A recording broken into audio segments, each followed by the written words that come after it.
Les agents de la fonction publique dont les salaires ont été irrégulièrement prélevés pour fait de grève ou d'abandon de poste pour raison de sécurité seront bientôt rétablis dans leurs droits. C'est le Premier ministre qui l'a ordonné hier dans une circulaire et les précisions sur ces réparations des torts causés aux agents ont également été données hier par le ministère en charge de la fonction publique. Vous l'entendrez dans ce journal. Dans ce journal également, notre grand formant sur la mesure d'interdiction d'importation et de commercialisation et d'usage des motos de type Aloba, Sanili ou encore Fortune et des tricycles pour lutter contre la mobilité des terroristes. L'État en a ainsi décidé par décret avec effet immédiat pris le 22 juin dernier, mais son application cause des désagréments à de nombreux commerçants et usagers.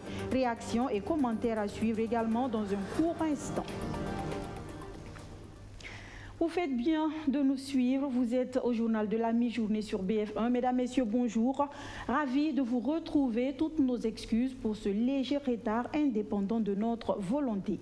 Cette bonne nouvelle pour certains agents de la fonction publique, pour commencer, le Premier ministre Albert Ouedraogo a ordonné dans une circulaire hier le remboursement des retenues irrégulièrement opérées sur les salaires et traitements d'agents publics pour fait de grève.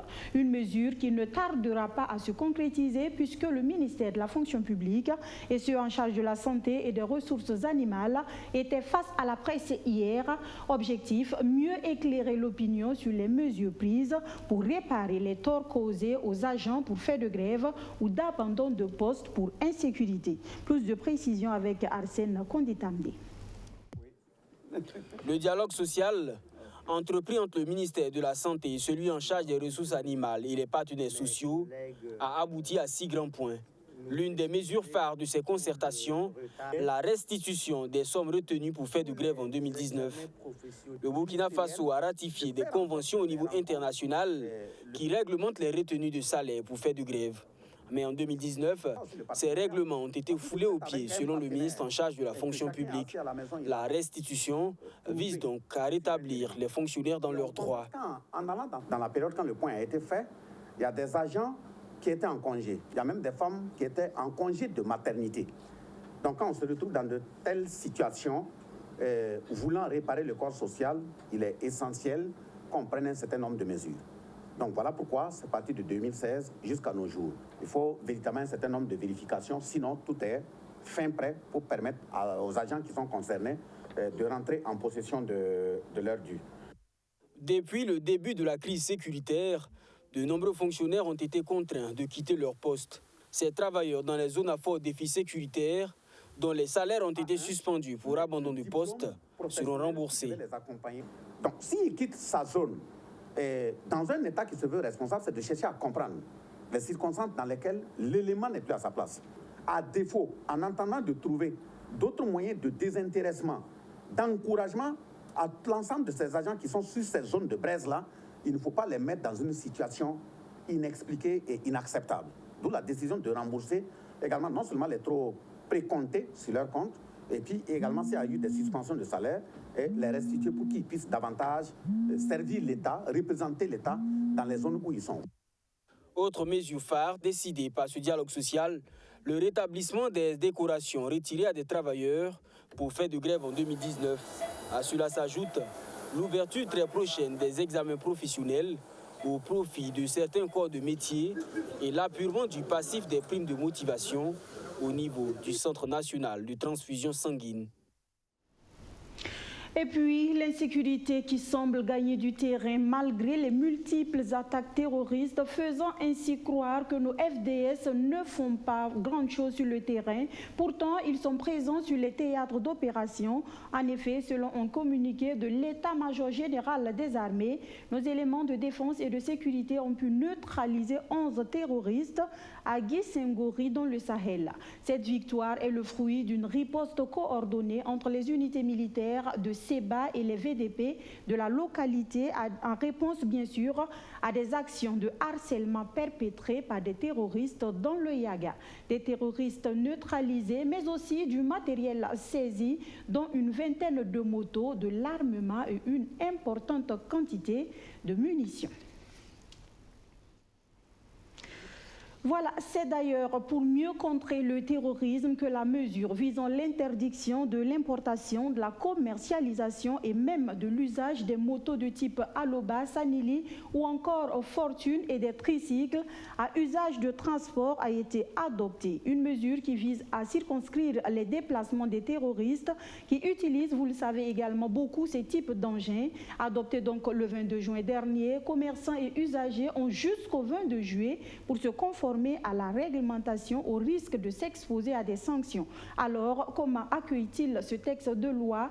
De l'autre côté, comment l'État compte-t-il appliquer ce texte sans trop endommager les concernés? Les éléments de réponse dans ce grand format signé Maxime Ilboudou. Parmi les mesures prises par le gouvernement pour contrer la menace terroriste, il y a l'interdiction, la commercialisation et la distribution des motos de type Aloba, Sanili ou Fortune, ainsi que les tricycles à usage de transport de passagers dans les zones à fort défi sécuritaire. Cette interdiction est en vigueur depuis le 22 juin dernier et couvre une période de 3 mois renouvelable. Les personnes détenteurs de ces types de motos ont 1 mois pour déclarer leur engin. Passé cette date, les contrevenants s'exposent aux risques liés aux opérations militaires. On leur a donné 30 jours à compter donc de la signature donc de l'arrêté, c'est-à-dire à compter donc du 22 juin 2022, à venir déclarer les stocks. C'est-à-dire donc après donc cette déclaration de stock que nous attendons donc des commerçants, des équipes conjointes constituées de la douane iront sur le terrain pour vérifier. La pilule est difficile à avaler pour bon nombre de commerçants de ce type de moto. Sécurité oblige, ils entendent néanmoins se conformer à la mesure, même s'ils pensent qu'elle est inopportune. Si cette décision contribuera à améliorer la sécurité du pays, elle est la bienvenue. Mais à ce que je sache, ce ne sont pas les motos qui tuent. Je pense que le problème est ailleurs. Nous avons reçu injonction de l'autorité d'arrêter la vente des motos tout-terrain. Pour ne pas chômer, nous allons nous reconvertir dans la vente des petites motos. Au marché du théâtre populaire à Ouagadougou, les commerçants nous confient avoir mis en place un mécanisme de suivi dans la vente des gros engins à 2 roues. Une stratégie pour détecter les clients mal intentionnés. Si quelqu'un vient nous dire qu'il a besoin d'un nombre important de motos, on mène des enquêtes sur lui pour savoir la destination finale des motos. Ça ne sert pas de vendre un engin qui va après détruire le pays. La décision est bien accueillie par certaines organisations de la société civile. Pour le mouvement citoyen Les Révoltés, elle permettra de réduire la mobilité des forces du mal et faciliter ainsi l'intervention des forces de défense et de sécurité. Si nous trouvons que ces motos ont des réservoirs qui peuvent permettre à ces gens de rouler plus vite et plus facilement, cette proposition a été faite même depuis longtemps par quelques personnes civiles. Parce que les zones d'intérêt militaire, l'interdiction de ces gros engins, je pense que ce sont des mesures qui peuvent venir contribuer à cette lutte contre le terrorisme. Pour l'instant, aucune disposition de l'arrêté ne précise la conduite à tenir pour les usagers détenteurs des motos Aloba en circulation. Mais l'inquiétude règne déjà dans la région de l'Est.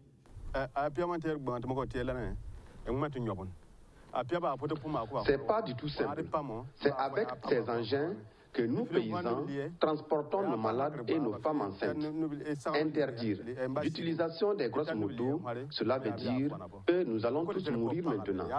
C'est avec ces motos même, nous transportons aussi nos récoltes pour venir vendre pour avoir un peu d'argent.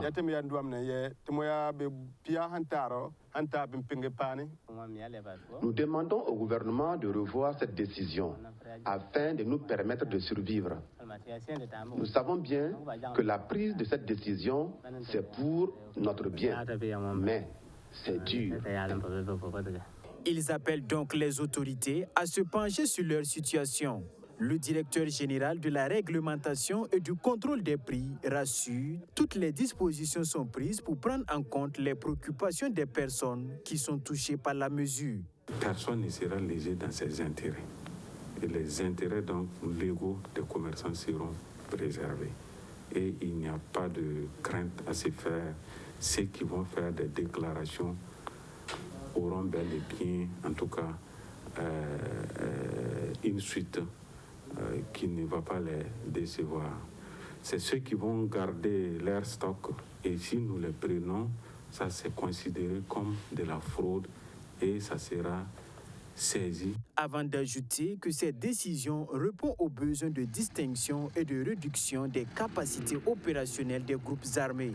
Il invite les populations concernées à la compréhension car des situations exceptionnelles d'insécurité appellent des mesures particulières dont le but ultime est la protection du territoire national.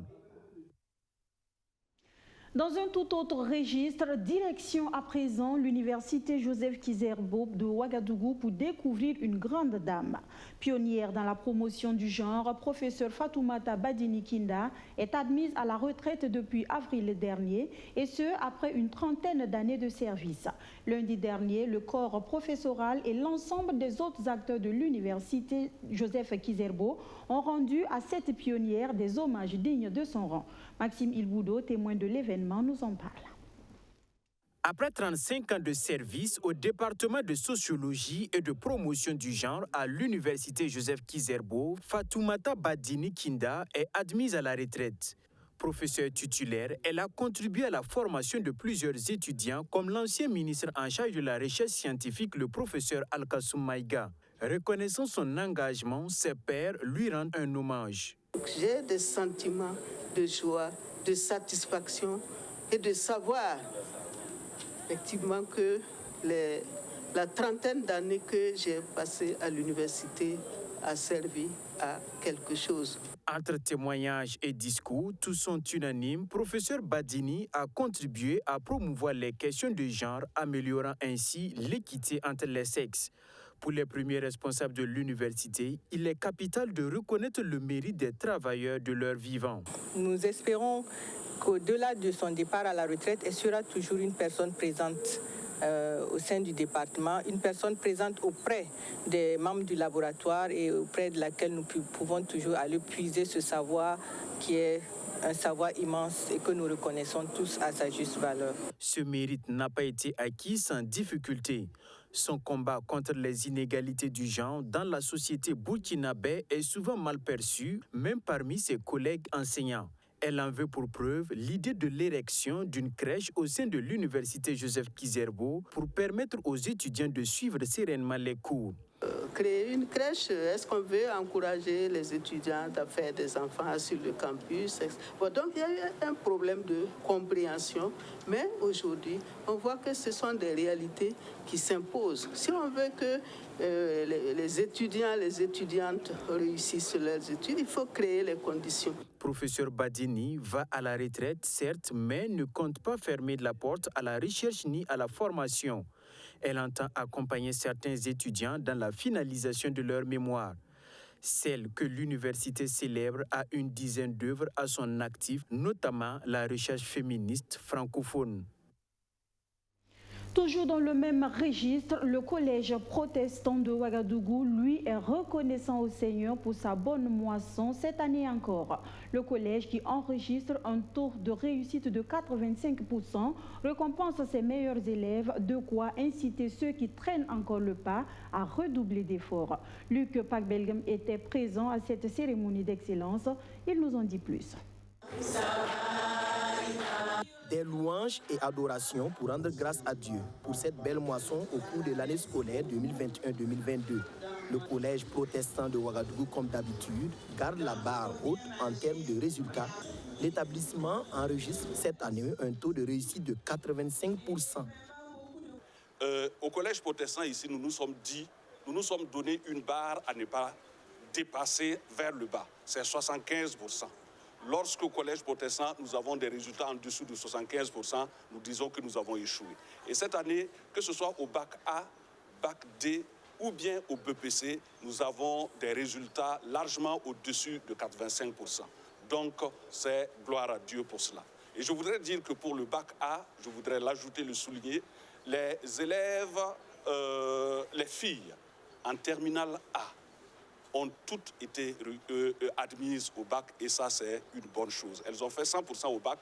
Le taux élevé de succès aux examens et aux classes intermédiaires a été rendu possible grâce au corps enseignant et à la rigueur au travail.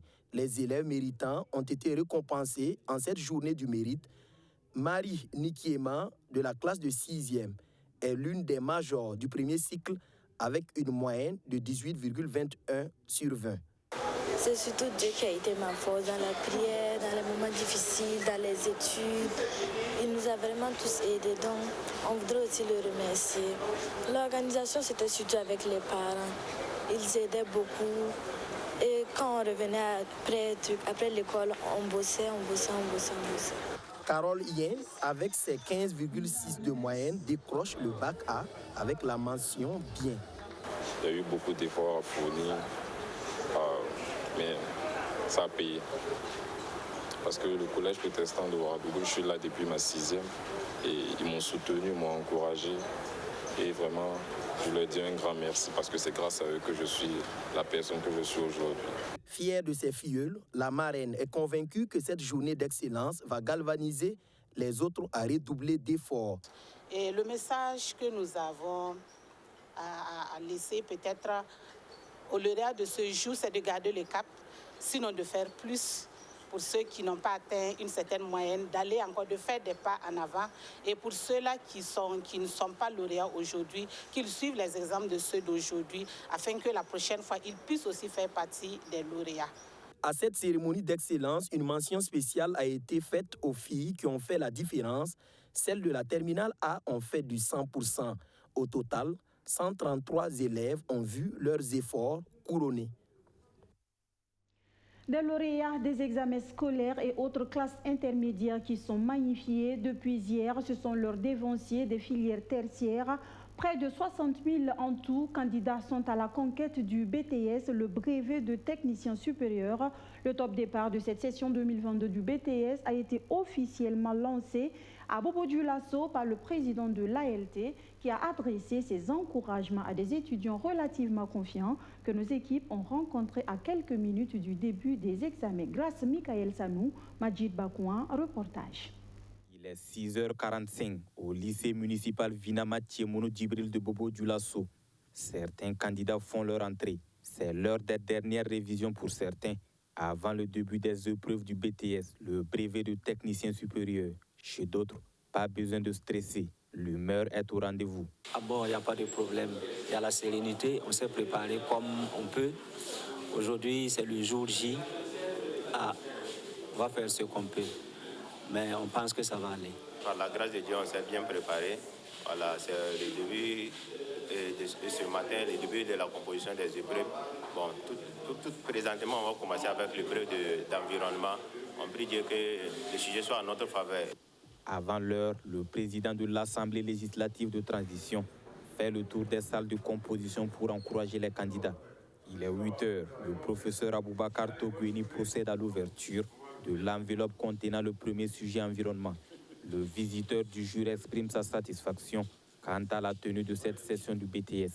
Je ne peux qu'être satisfait que nous puissions ce matin procéder au lancement et que cette session puisse se dérouler dans de très bonnes conditions, dans l'intérêt supérieur donc de notre nation. Ils doivent être sereins parce que c'est ce qu'ils ont l'habitude de faire. Ce n'est qu'une synthèse et donc je leur souhaite beaucoup de courage surtout pour la suite donc des examens. Ils sont au total 290 candidats repartis dans 3 jurys qui prennent part à cette session du BTS dans la région des Hauts-Bassins. Vous savez qu'aujourd'hui, ce concept de responsabilité sociétale est très important pour nous, c'est-à-dire adapter, n'est-ce pas, ce que nous faisons avec les besoins donc, de l'entreprise. Donc ça fait que de 15 filières, aujourd'hui nous sommes à près de 35 filières et cette année particulièrement nous sommes à 29 filières. Donc ce qui veut dire que vraiment il y a des efforts qui sont faits dans la diversification pour offrir la chance à tous ces élèves-là de pouvoir donc être compétitifs sur le marché donc, de l'emploi. Les épreuves du brevet de technicien supérieur démarrées en ce jour se poursuivent jusqu'au 24 juillet 2022. Les résultats sont attendus entre le 27 et le 30 juillet 2022. Et puis, on est tenté de le dire, si ces élèves et étudiants ont atteint ce niveau d'études, c'est peut-être parce qu'ils n'ont pas composé avec la drogue. La drogue, dont sa consommation en milieu scolaire fait des ravages. Les chiffres parlent d'eux-mêmes. En presque une décennie, le taux de consommation de drogue en milieu scolaire à Ouagadougou seulement a été multiplié par 6. Pour certaines ONG, donc, la prévention et la sensibilisation devraient être prioritaires. Le sujet était au centre d'une conférence publique à Bobo-Dioulasso. Abdoulaye Diallo, Soto Justin Dabiré, qui ont participé à cette conférence, nous en parlent. Selon le rapport annuel 2020 de l'Office des Nations Unies contre la drogue et le crime ONUDC, la consommation de drogue est en hausse partout dans le monde. Le taux de prévalence chez les 15 à 64 ans est passé de 4,8% en 2009 à 5,3% en 2018. Au Burkina Faso, 2 études ont montré que le taux de prévalence de la consommation de drogue en milieu scolaire dans la ville de Ouagadougou est passé de 1,9% en 2011 à 6,11% en 2019.